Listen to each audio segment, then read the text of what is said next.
Today, for the Necromancer skill guide, we're going to cover breaking the enemy AI with curses and the weird layered hierarchies involved in it. Now, before it's said, I'm setting the fear effects in their own special video because that's a hierarchy within the hierarchy, and it overlaps multiple classes and even delves into equipment, so it will get a little bit weird. So today we're going to focus in on dim vision, confuse, and attract to mess with the enemy behavior. As the low man on the totem pole, dim vision can be overwritten by anything. It's treated as a mostly standard curse, and its cousin on equipment called Hit Blinds Target functions the same way, since it just casts a zero radius version of the spell at varying levels. And like other AI modifying skills, its duration will be reduced in Nightmare and Hell difficulty. Now, in terms of how it functions, it drops enemy awareness to its melee range so that it will only attack something in that range, and it will only use their basic attacks rather than their spells. So it shuts down stuff like gloams as well as various shamans in the game, since they won't revive things either. Though it is important to remember that, like most AI skills, it will only affect normal and minion monsters, never uniques, champions, or bosses as far as enemies go. On the plus side, dim vision is one of the few AI curses that can, however, affect player summons, but its usefulness in PvP is, well, almost non-existent.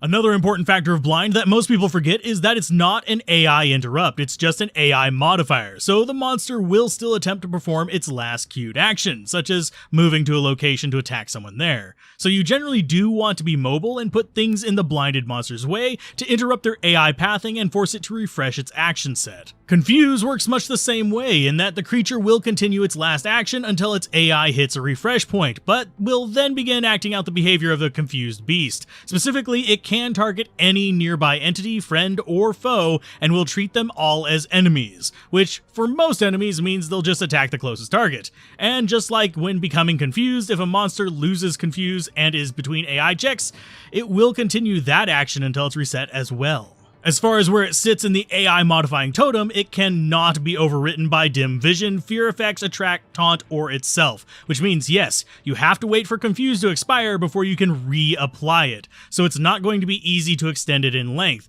which honestly is a good thing since you also don't get experience from a confused monster dying, only whenever a confused monster kills something else.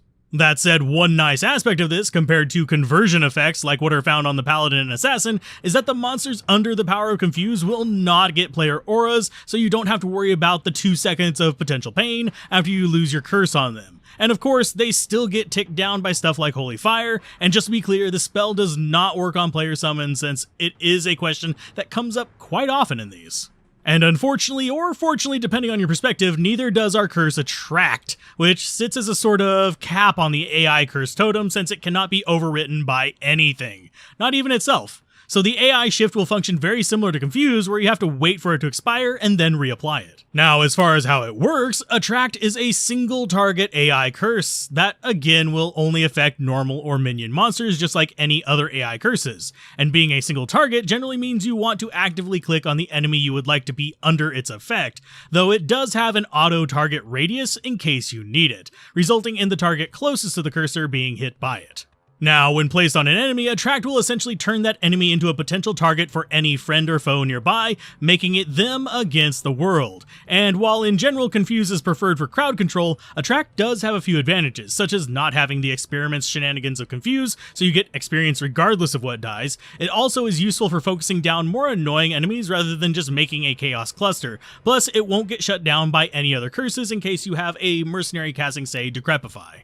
So, do you use the mind-altering skills? Do you put your enemies under the power of LSD? Mention it down below, and as always, a special thanks to the channel members, patrons, and Twitch subs that make this content possible.